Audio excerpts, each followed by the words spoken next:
ষষ্ঠ শ্রেণীর অনুশীলনী 2.1 অনুপাত ও শতকরা অধ্যায়ের সৃজনশীল প্রশ্ন 32।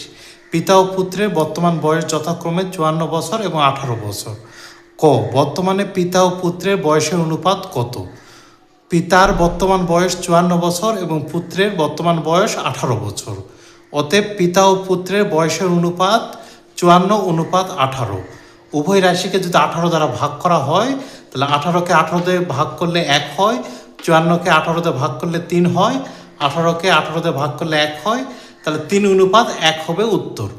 পিতার বর্তমান বয়স 56 হবে, তখন পিতা ও পুত্রের বয়সের অনুপাত কত হবে? পিতার বর্তমান বয়স এখন 54 বছর, তাহলে পিতার বয়স 56 হতে সময় লাগবে, 56 - 54 আরও 2 বছর, তাহলে 2 বছর পর পিতার বয়স হবে 56 বছর। তাহলে 2 বছর পর পুত্রের বয়স কত হবে? 18 + 2 20 বছর। তখন পিতা ও পুত্রের বয়সের অনুপাত হবে 56:20।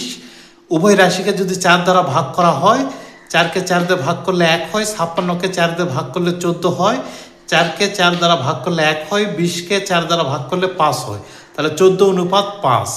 তখন পিতা ও পুত্রের বয়সের অনুপাত হবে 14:5, যখন পিতার বয়স 56 বছর হবে এবং পুত্রের বয়স 20 বছর হবে।